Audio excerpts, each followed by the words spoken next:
Cindy Gould here, and welcome back to Create Your Victorious Life. And welcome to the Spanglish World Networks on Zingo TV, channels 250 and 251. Please remember to download the Zingo TV app on your respective app stores, whether you're iOS or Android devices. And while you download, make sure that you give us a great rating and leave a stellar comment. The app is totally free, which we love. Zingo TV is also available on Google Chromecast, Amazon Fire and Fire TV sticks, Roku and Roku sticks.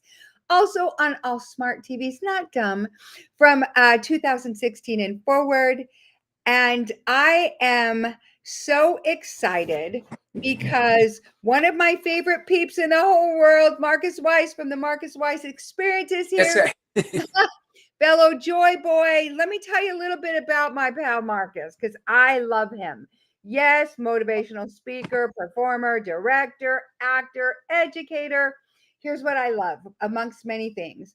He's passionate and has a specialty that lies in leveraging joy, haha, from Cindy the Joy Catalyst, joy to help others find fulfillment and achieve victory, hello, in their lives, because we know that victory is the byproduct of living in joy. In his early 20s, he triumphed over his struggles with depression. So he has a very unique lens on joy, which I love. And he did this by discovering the power of joyful expression and connection. And that is like, I can't wait to have this conversation today. Using these are as tools to not only uplift himself and to lead others towards embracing positive possibilities. Here's some more cool things. You know, whether it's captivating audience of thousands or an audience of one, his mission is so clear because it's literally to empower others to just own your stuff, own your lives, walk in that ownership, because when you do, and in that authenticity, you literally get to funnel in and channel in your joy, which is great. He does this to help you by actively creating and uplift yourself as well as others and more joy. He believes that to live in joy is to what? Conquer life, which it is. And we all need inspiration, motivation, and actionable steps to do this. I love it. He teaches you through awe and wonder, communication, physical expression. One of the things I also love is I know he's a stellar father, and I know he absolutely adores his boys, and he's terrific at all those things. So just a couple of other little boastful things. You may recognize that face from Blue Man Group because he was part of that face. The Second City, Le Rêve, The Dream, as a clown in Cirque du Soleil, which is so neat, and as an award-winning actor on stages throughout the country, and I would say throughout the world, whether it's, yes, of course.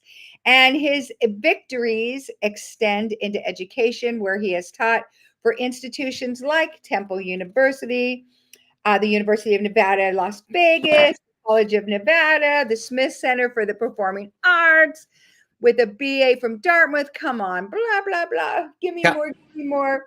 Right. Here's the thing.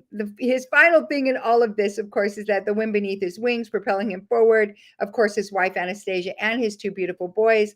I want to thank you, my precious friend, Marcus, for being here today.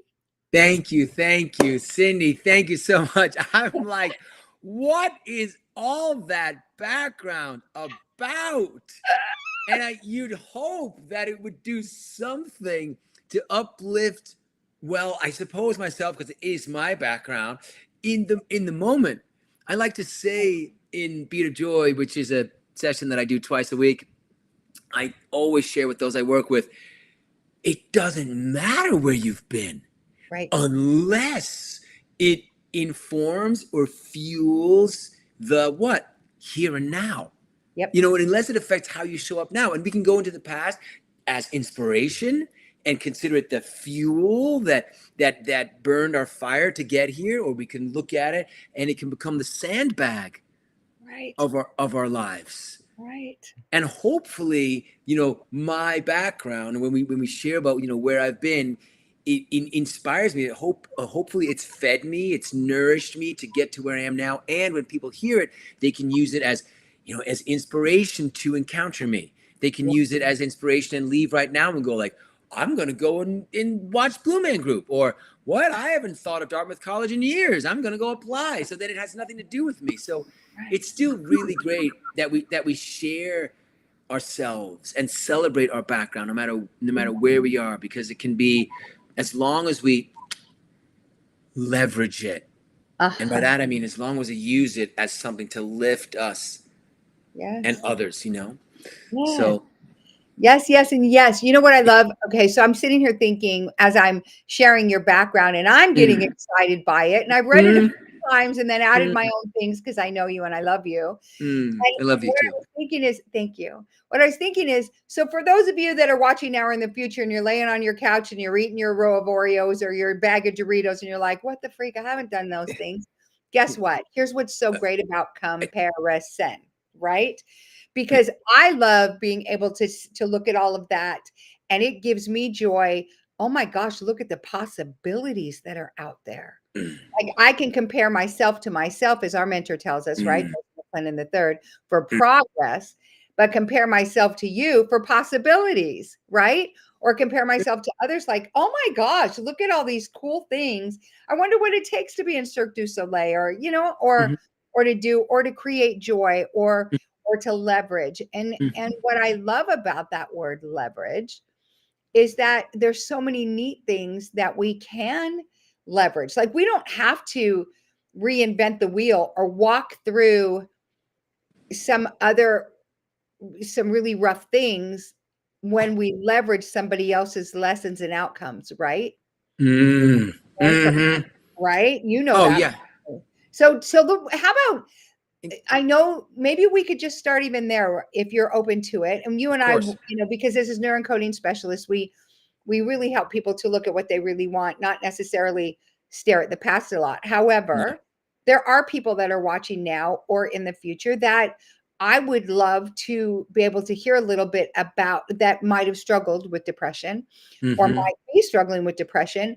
And how did you leverage joy and other things? What did you do to move through, move over, speak to that mountain of depression and get over it? What did you do?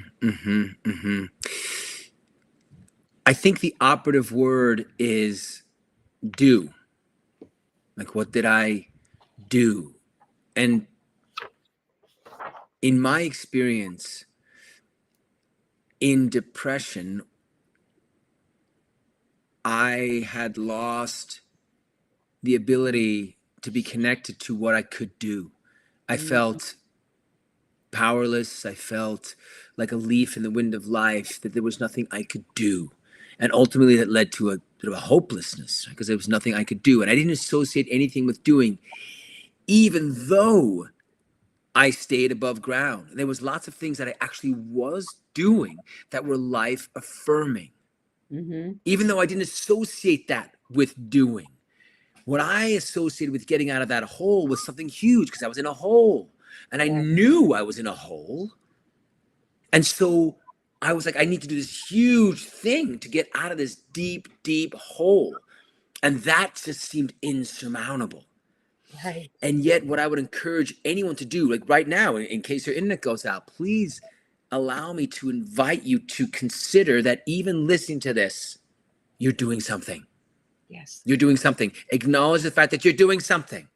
Even if you're on your couch, even if you're in your bed, if your ears are hearing this, if your eyes are watching this, or if you're blessed to have both going on, something active is happening. You are doing something, and celebrate yourself for doing that. And by celebration, it doesn't have to be jumping up and down and going, Yahoo! It's this celebration is just saying, golf clap, golf clap. I did that. That's right. Okay, that means I can do something else. And I pre-frame that, meaning I say that before I tell my story, because even if you tell your story, I don't want any, even if I ever tell a little bit of a story, if I may, Cindy, I don't want any listeners to go to a place of, hopelessness as I share. There was a time in college, and well, I was about to say freshman. We call it now first year fall, where I came to a very aspirational, what I projected to be a very competitive environment. And I came from a very small school in Switzerland, like this hippie school on a hill where I was like valedictorian, and I just loved school. See this? I just loved school. I just loved getting there early. I loved connecting with people. And I didn't realize what I was doing. I didn't realize I thought it was the cool school, but there was something that I was doing on top of that that made me have a really good time in high school. And one thing led to the next, and that thing led to the next thing. And before I knew it, I had a 4.23 or whatever it was, valedictorian. Off to Dartmouth I went. But I wasn't conscious about the things that I was doing. All of a sudden, I got to this environment where people first week were hitting the ground running for president. They were the outing club, or doing this, doing that, buying books, like this thick, and I was just overwhelmed. And so I all of a sudden felt that I couldn't keep up with that life. What I saw ahead of me was overwhelming. What I saw ahead of me was something that I couldn't do. Whereas in high school, I had this inherent confidence, and I always looked forward to, and without me even realizing it, I was like, I can do that. Yeah, I can do that. I did that. I can do that. Right. But somehow what was ahead of me was just too big of a hill. And I became anorexic because the only thing that I felt I could control was what I put in my mouth. I didn't realize that at the time, but that was definitely what was going on. That was my sense of you said ownership. That was, because all of us want to own our lives. Right. And there I was, owning what I put in my mouth. And the reason I did that was because I felt, well, I can't work out, so I got to eat less. And what? So one thing led to another, and long story short, within less than a year, I had lost about almost half my body weight, and I was down to roughly 104 pounds, down from 165. And I could barely sit on a chair, and I could certainly barely walk upstairs. And I had been very athletic. I was on varsity teams in high school. Again, dropped a long way. And my favorite company was my own, because I could just, misery loves company, and nobody was as miserable as me. So I would just, in my mind, misery loves I was my favorite person. And so that's the one thing, right? Our identity. So I clung to that identity, man, because life made no sense. Life was overwhelming. Life was too much. But the one thing I could rely on was the fact that I was a depressed person. And I somehow made it through the first year. But somewhere in my second year, I was driving my bicycle through stop signs without looking and stopping. And I just, I wanted the pain to go away somehow. One day in the fall, and I don't know what prompted this. I think it might have been a conversation with my brother. Something prompted me putting some sneakers on. He might have said, I think my brother said something. His name is Matthew. Something like, what are you doing? What are you doing? Like a little bit in that kind of a tone, Kind of like, you're above ground. This relationship, he was like, how dare you? Like a little bit like that. But we also have that kind of relationship. He was my favorite person growing up. So I listened, and I put some sneakers on, and I went outside, and I remember it was a cloudy day, and my head was hanging low, and I began walking, but all of a sudden I decided to jog. And back then we called it jogging. I think we called it, but nobody uses the word jogging anymore. Back in the 80s, the jogging. Remember that? Jogging. Yeah. Like nobody would do that. But there we were. And I was like, jogging. So even jogging had this sense of that's a positive thing, right? I was like, I'm gonna jog. But I would do that. I would stay, I could do it generally if I could barely lift my feet off the ground. And running is defined by both feet being off the ground at the same time. And yet I wasn't doing that, but I still told myself, I'm jogging. And I could barely move. I was like an unhealthy 90-year-old, because I don't just want to say 90-year-old, because there's 90-year-olds out there who are slaying it. So there I was, barely moving. But something in me said to myself, I'm jogging. I'm jogging. And I remember that thought led to some kind of feeling of, I wouldn't call it elation, but some kind of lift. I remember this like it was yesterday in my chest, which then led to me doing something with my body, which was lifting my chin. I said, Mm. ridiculous, but that's how small it is. And I look up and I saw the clouds up in the sky. And I thought, instead of the sun is going behind the clouds, I'm like, look, the sun is peeking out from the Mhm. clouds.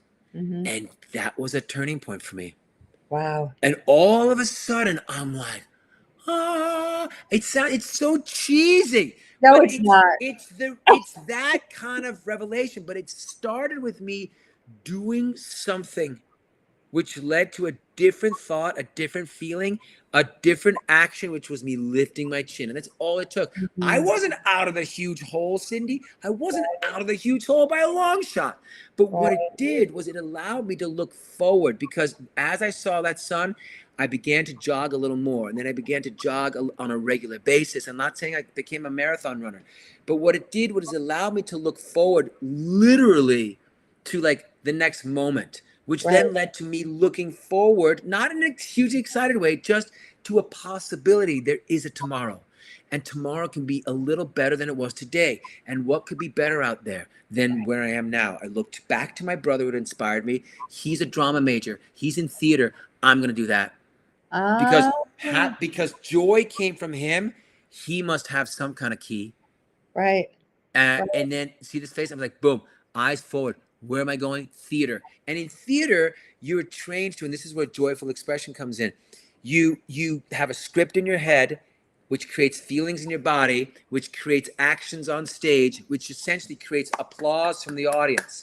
It's like a mini version of the way that we can see life outside of the stage. And so when we're playing a drama or a comedy or anything in between on a stage, it creates this flow feeling, Cindy. This Mhm. flow between thoughts of the character, words, actions, feelings, this cycle of existence that ends in this Right. uplift of the whole world that's present, the audience, the actors, the Correct. community that created it. And so I've taken that, and that catapulted me to go to graduate school, become an actor, get to Vegas, do Blue Man, Cirque du Soleil. All of that created this uplift. And I've taken what I've learned from the stage, and through neuroencoding, I share that with people off the stage so they can step into their best script up here and their most powerful performance in their lives.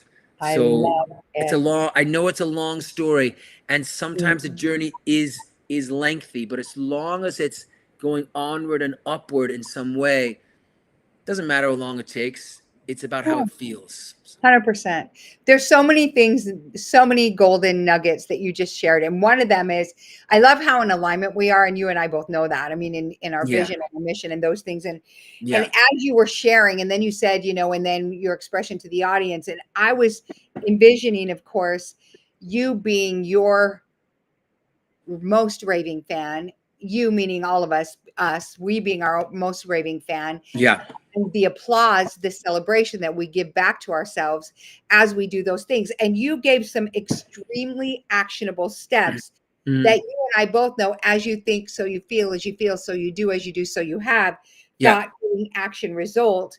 And you gave the action, that you changed your thoughts. You looked up, chin up, looked up, did that, changed your feelings. And being in control, even if you're jogging, when you're jogging, and I love the word jogging, I still use it. I you don't still use care. the word jogging? I Okay. still use that jogging word. But here, check it out. So when you're jogging, you are in control, just like you were with your food or not eating or whatever, Hmm. because you're in control of your pace, your steps, the Yeah. shoes you wear, where you're jogging, all those things. Again, I love that because you're giving people really actionable. At the end of the day, if you if you don't like where you're at, look at, back it up. What did I do to get there? How was I feeling when I made that choice? What was I thinking to feel that? Right? Go back up. Okay, so it's that I just need to change my thought, my body, move my body, change my Yeah. physical, all the things that you just shared, which I love. So thank Yeah. you. Thank you Welcome. for sharing that. And so the Marcus Weiss experience, Yes. and there's so many cool things with that. Even just experiencing you is a blast, you Thank you. know. Yeah. And I know you've recently even spoken. Was it Temple that you went to recently where you and I I? went back to my alma Yeah. mater, Dartmouth College in New Hampshire, Oh, in Hanover, New Dartmouth. Hampshire. Okay, it's Dartmouth. How Mhm. fun. Yeah. And got to let them experience the Marcus Weiss experience and the joy, Yes. right? Yes. So Yes. here's a question for you then. And how then, going from having the depression and then, and sometimes you may have days, right? Or moments Mm. when you have things that come up that Mm-hmm. could easily trip your wires. Mm-hmm. How have you sustained that constant hum of, and consistent, I would say, consistent hum of joy in your life? How have I sustained the consistent hum of joy in my life? The how always comes after the why for me. Okay, let's go. So, how do I do something? Like, the steps come after I decide that I want to go. So, when somebody asks me, how do I do that? I always ask, well, why do you want to do that? Is there a why behind it? And there has been something in me, even when I felt from the neck down, I was drowning. There was something in me that insisted on the idea that life was worth living. Mm, There is so at times it was like this desperate, this desperate grasping, and now it's more of a sort of this, an enlightened knowing. And if somebody is listening to this, no matter how deeply sad they might feel, I invite you to consider that there is something in you that is also insisting on life being worth living. It mhm. might be a small, like, peep of a sound. You might not hear it yet. You might not hear it very loudly yet, but it's there because Yeah, you're here. It's yes. there because you're here. Mhm. So I know this is a little bit of a preface, but it's important to acknowledge that in ourselves. So I do it by continually revisiting those big ideas that life is worth living, that I see the world as ultimately a benevolent place with Yeah. lots of imperfect people, lots of imperfect, animals, lots of imperfect dynamics. It's a big old mess, but the stew is yummy in the end. That I have to start with that belief. And from there, Cindy, I do whatever it takes. Ugh, That's how I do it. I do oh my, whatever it takes. And what's important is continuing to acknowledge that I'm doing it whatever it takes. So, for example, before I was aware of what I was doing, I'd walk down the street and I would just be like, wow. And both myself and other people would go, what are you doing? What are you doing? And I thought, like, oh man, am I just like distracting myself from my feelings? And now I realize, like, no, no, no, no, no. That's a thing that I'm physically doing. yep, I'm thinking, oh, here's a melody. And then I feel like singing, and then I sing, and then yep, that singing goes back into my ears, makes yep, me think a little happier, feel a little happier, do a little happier. And yep, then when I'm in that, I do an action such as smiling at another person. Then that person smiles back. And very importantly, I have to say to myself, I did that. yes, And as a result, that person smiled. And then I acknowledge that feels good. And then I go back to my why, which is, oh, I want life to be worth living and be nice and feel good. And that just happened. So then I'm like, all right, I got this. That is how I'm going to approach life. So, do you want some more practical, like more pragmatic? wherever your heart leads, because I'm on it with Um, you. I'm that's tracking. that's really how I do it. And I look for, Me and it too. doesn't always have to be huge and exuberant. There is an enormous spectrum of feelings that are life affirming, I like to say, or resourceful or positive, whatever word you want to use for that side of the feeling spectrum. The other Mhm. side goes from like slightly disappointed to trepidatious to sad to miserable to devastated, right? So anything on the positive side is worth having. So that's another thing that I do is I practice joy glimmers. Ha. You know, like our mutual wonderful friend Eric Stenlake, another neuroencoding specialist, reminded me, and together we decided to continue to look for joy glimmers, which is little things, little tiny sparkles, little ones.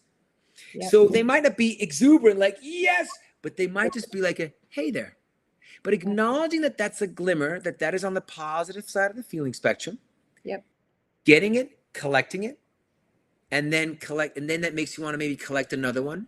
And Yep. before you know it, you're seeing glimmers all over the place. And when you add glimmers together, they create more light. They create greater light. So you're expanding your vision as to what is on the positive side of the spectrum. Yep. So for those of us who are in the hole, don't wait to go out to that glaring sunlight that you know is up there at the top of the hole. You Right. know, you don't have to go all the way to that blinding light to Right. get better, to Right. feel better and Right. do better. Right. 100%. You know what's interesting is when you're saying joy glimmers, and there's so many opportunities throughout your day when you pay attention. And I think connection is so important to that because Yes. you, and so like what I do, so a lot of the different things that I do, similar to what you do, I'll sing, I'll hum, I'll do whatever. And it's totally, that's just who I am, just like you are. I remember one time somebody looked at me like, what is she doing? And then I thought, ah, I picked a scab. Or, like my light, you know what I mean? That right. Yes. And and Yes. and I thought, and so internally, I basically spoke like a little prayer over that person, like, oh gosh, please let this little, flicker is what open her heart a little bit so that she can walk with her music and her joy and her song.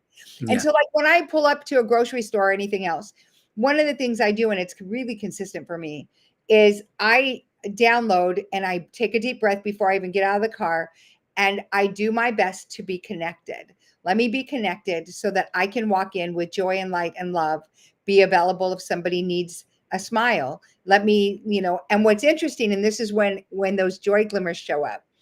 What I notice is all the little babies in everybody's carts look at me and connect with their eyes. Yes. It's so beautiful. And Mm-hmm. then of course moms and dads or whatever people.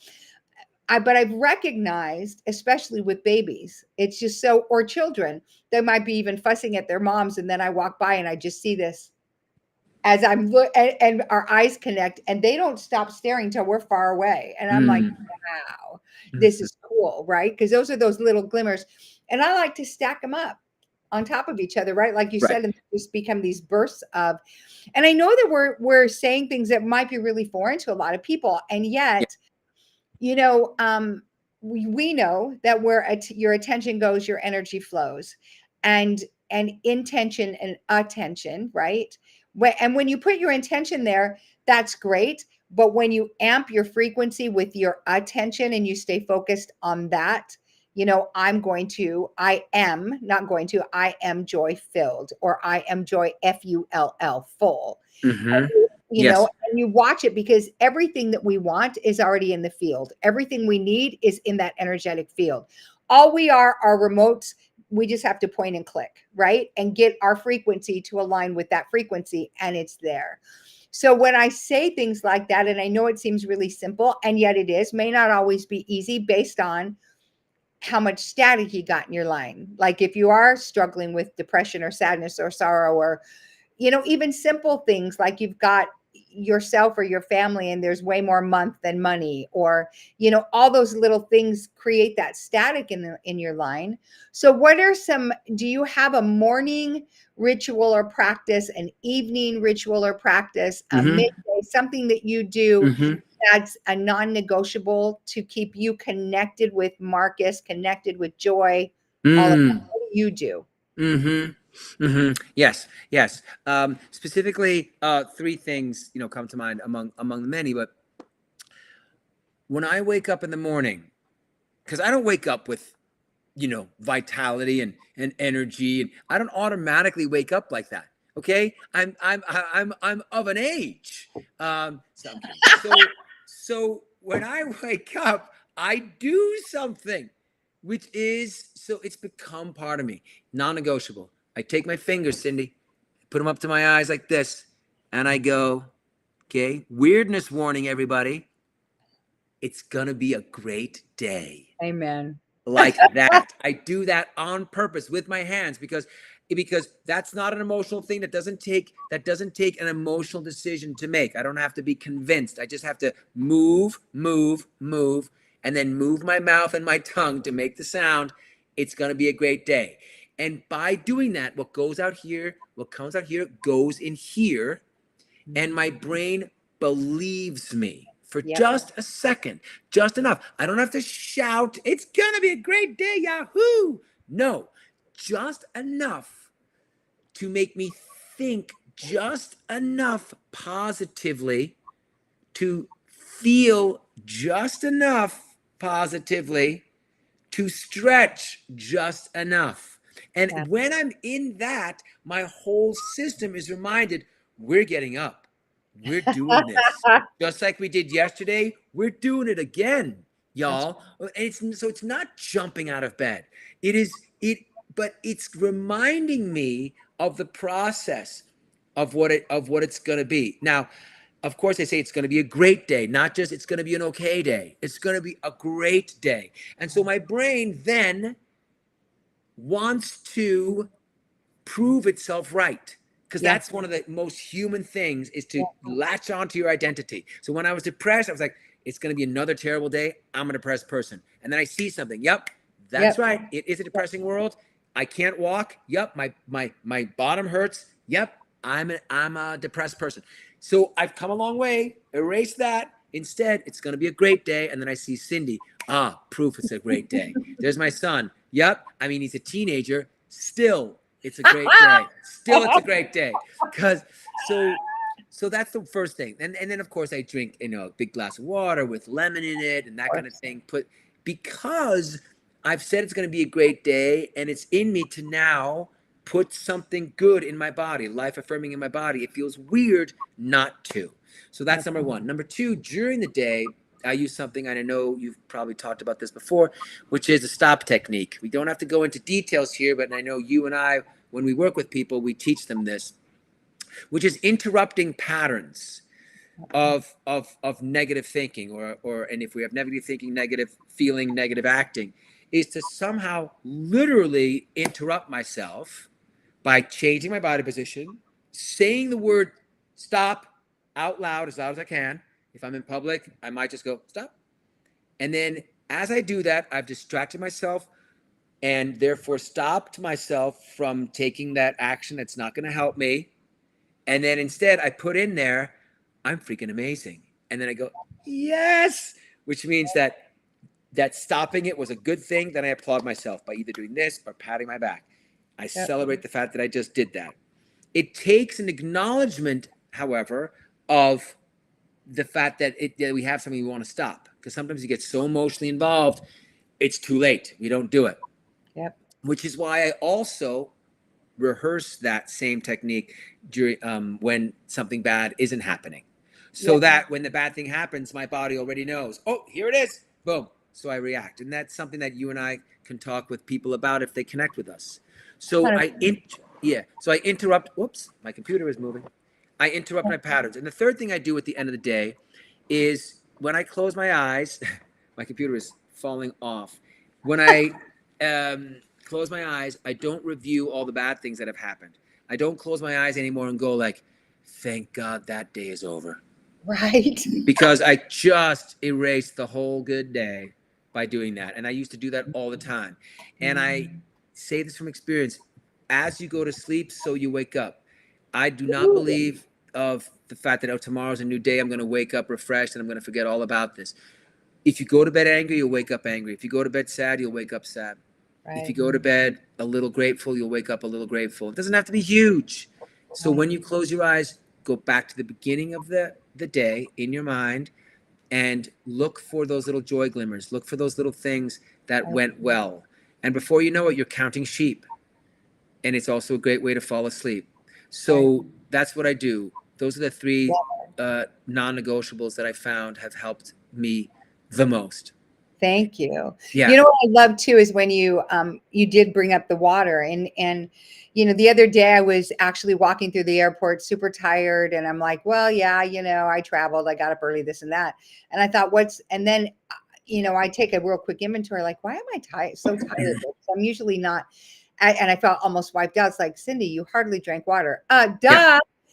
And then because some of those times when you think it's something massive, it's a simple tweak like hydrate, get better rest, Oh, yeah. right? I mean, really Oh, simple. I'm And like what sorry. you said too, Yes. which is so great, Yeah. is earlier when we were talking and you were talking about the why behind what you do, and that's so important. And when you anchor to that why, and that becomes a river at the base of your heart and your spirit, it helps to lead and direct choices that you make. Here's what's great: when you already see it as done, like today is a great day, you pop your eyes open, today's a great day, today's Hmm. spectacular, I'm a It's, freaking rock star. When you see it as done, yeah. like you said, your brain sends out these heat seeking missiles of frequency to magnetize and bring back to you evidence that it's a great day.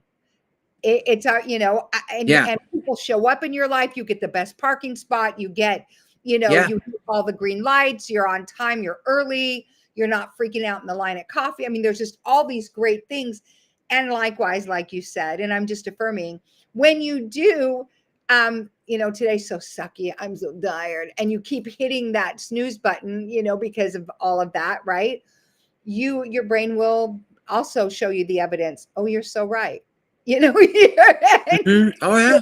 you trip over the thing you left on the floor. I mean, it's one thing, your dog pees on the floor, you step in, I mean, it's all that, right? And which says back to your very beginning, the beginning of our conversation, is that we own it. I mean, we like I know Jesse Duplantis, who's a pastor that I love, and he said, I create my world and I walk in it. And that's so true. Most people look at their circumstances or this, that, or whatever. And I'm not, saying the big things and all those, but just your basics, everything. And it's easy to blame. And especially when you get into certain things, I'm sure we've both been there at certain different seasons in our lives, because this person said this, or this person hurt that, all those things. And when you make that shift of ownership, like you've said, it's interesting what happens in your life, right? And as you've stated so beautifully earlier too, is just even leveraging the things, the joy and the other things that happen around. So bringing this all around to now, the Marcus Weiss experience. Oh, yes. When somebody um talk to me about the type of people, the clients, the things who hire you for what, like what do you offer? One-on-one coaching group, all the things, Yes. just share. Well, I offer one. Okay, so thank you for asking. Yes, so the Marcus Weiss experience shows up, and I get a lot of. I love your energy. I love your energy, and those I work with. My deepest wish is that they soar when I'm gone. And sure, if they need to remember our times together and my shiny bald head in order to get a little smile on their face to move forward, great. Then good for them. That whatever it is. If you want to embody, that's what I do. I, Yeah, I I imitate my mentors, and yeah, I pretend that I'm them, and yeah, then who cares? The people often ask like, hey, well, that's you don't want to be fake. I'm not saying be fake. I'm saying, hey, play whatever role that you want. That's going to get you where you want to go. right. So the people that I work with generally, and I work one on one.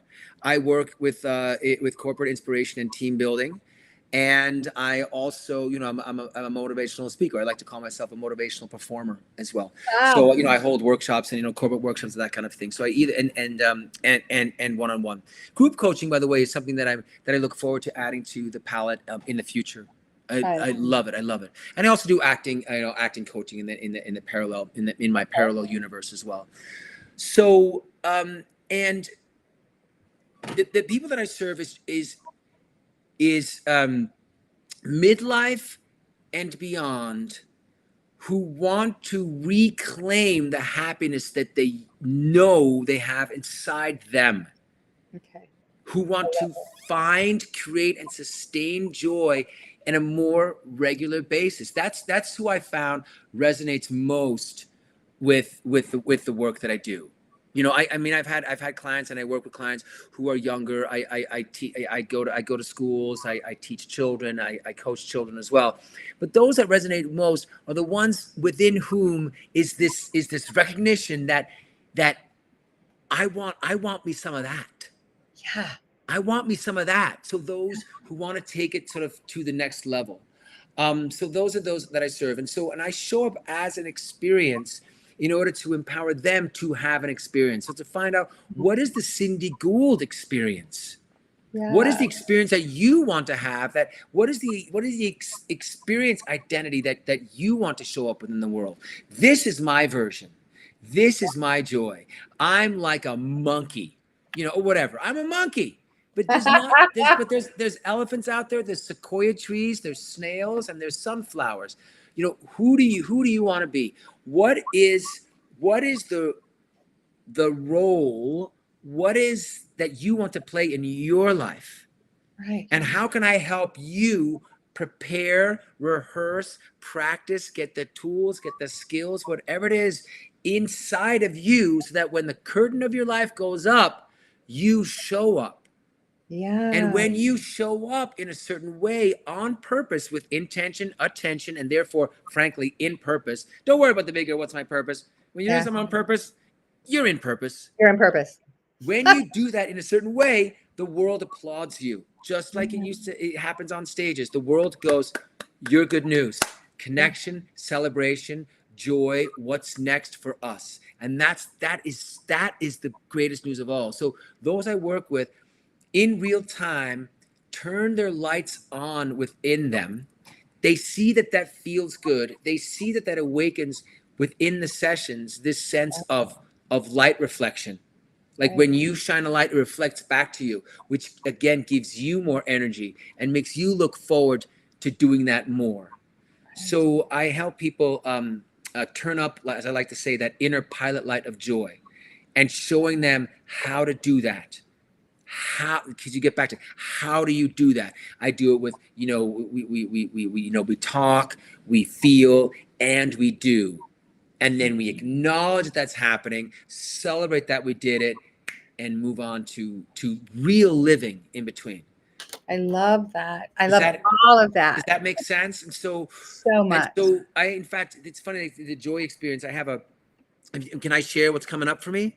Please. Really? Okay. Yes. I want you to. In less than 3 weeks, I have the Joy Experience, which is a 2-weekend, 5-hour total virtual event that I hold, where I share exactly what I was just talking about. That is essentially a group event, and it's easy to get into, it's easy to access, and it's recorded. So even if you can't attend it live, you can see the recordings. And that is where I share within a group setting. I share exactly what I talk about, these tools for joyful living, and getting back above all, what is the joy experience that you want to have? So that's the find joy, then you can be joy, and then you share joy, so it reflects right back to you. So that's what that's all about. Wow. Yeah. So now, coming up the end of the month. Last weekend of the month, first weekend of September. Oh, I'm so sorry. No worries. Flickered. Last weekend of last Saturday of this month and the first Saturday of September. And they can find me on Facebook at Marcus Jacob Weiss on Facebook. I'm Marcus Weiss on LinkedIn. I am the Marcus Weiss Experience on Instagram. Love it. And I also have, surprise, www.themarcusweissexperience.com. So those are the, aside from my cell phone, that is just about everywhere you can find me. I love it, love it, love it. That's so great. So one of the things why you were saying that, and the many things that you've like packed in today, is I love the lens. I do the same thing with my clients is, you know, what does Marcus Weiss want to experience? What is the Marcus Weiss experience? What is the Cindy Gould experience? Mm-hmm. And I know for myself even, hey, Cindy, are you happy to experience Cindy right now? Let's see, because if I'm applauding for Cindy, right, then I'm like, yes, I am happy. And if not, okay, I work back up that ladder again. Don't like what I have. What did I do? Don't like what I did. What did I feel? Don't like that feeling. What was I thinking? And back to what you said about your eating Mm. process. If you think that in the evening, right? Whatever you're going to think is what you're going to, how you're going to sleep and what you're going to wake up to again. So I Mhm. love that. Another thing that came up, and I wrote myself a note. I've got like 1, 2, 3 pages of notes. I Amazing. Yes, because I'm having this is like what I love about doing my TV show here is that Yes. it's masterclass for me. I love it. I Right. Me so too. blessed by so many people that come on. You, especially, I'm so thrilled that you and I are doing this. It's You amazing. know, yeah. So one of the things too is a lot of it isn't just what you're thinking, but what are you feeding yourself? Not just your food, but even when you fall asleep, is your TV going? Are you watching CSI or Blue Bloods or something crazy and violent? Hmm. Hmm. Your unconscious mind records all of it. All of Hmm. it. So if I you feed yourself all that right. stuff, Right. and then you wake up and you're like, "Oh, it's a great day." And then you're like, "Why do I feel like somebody beat me up with a bat?" Or, that kind of stuff. Yep. Yep. Again, just little things, little tweaks that you can just it's the same thing with nourishment. How am I nourishing my spirit? How am I nourishing my physical body? Now, for you, because you said that you were anorexic, what did you do? Again, for anybody that struggled in any way with any body or nourishment issues, feeding, fueling issues, what did you do? And what's like the healthy things that you do now to really, because I know the kind of the levels that you run on. Yeah. So what do you do now? Like I see that Lost in the Future, Back to the Future, throwing the bananas in the vehicle thing. What do you throw in Marcus Weiss to eat that helps Oh. you to run on that level Oh. of? Okay. So I eat. And this sounds old school. I eat lots of fruits and veggies, and I eat whole grains, Okay. and I need to hydrate more. Uh, And I know the things that are better for me than others, and I know my body, and I know sort of how it reacts. There's some things that I'm adjusting in my life right now. I think I need to get even more greens. I think sort of a blood sugar thing. But okay. really, I eat relatively small meals several times a day. I avoid, we're getting very specific here. I avoid unless I'm going to like run a lot the next day, or I have a marathon the next day, which I don't often have. I do. I avoid complex carbs after a certain time of the day. Meaning Okay. I don't eat pasta at 10 o'clock at night and that kind of a thing. So I always feel better when I do that. I make smoothies in the morning almost every day. I make smoothies with tons of stuff in them, like you know, uh, organic protein powder, spinach, or kale or whatever it is. And then I have these powders that I get without naming, without product placement here. I have greens, and I have special organic juice, and I have banana, whatever, all this stuff in there. And here's the thing: not only is it good for my body, but while I'm making it, I'm continuing to reinforce for myself: banana good, berries good, 100%. salad good, that kind of a thing, sort of on an unconscious level as I'm doing it. So the whole process of making it is an investment in myself. So 100%. that's what I do. I love that. Thank you. Thank you. And I can see our time is running short. I can't believe it. Look how fast this went. I want to thank my precious, precious friend, Marcus Weiss. You can see him at all the places he said before, the Marcus Weiss Experience, Facebook, LinkedIn, Instagram, all over. Make Yes. sure you connect with Marcus. It's such a privilege to do that, and you will be blessed by doing it. And thank you for being here. You can find me on the Victory Network. If you look for that Facebook group on Facebook, victorious_living_ with Cindy on Instagram, or Cindy Gould, please reach out to me. Let me know that you saw our show, what you thought. And I want to especially thank Eduardo, our producer. And this show can also be heard on the Spanglish Radio Network, SpanglishWorld.ca, for all of the news and programming. Spanglish World, watch it, hear it, read it, download it, and live it. And we want to thank you for joining us today.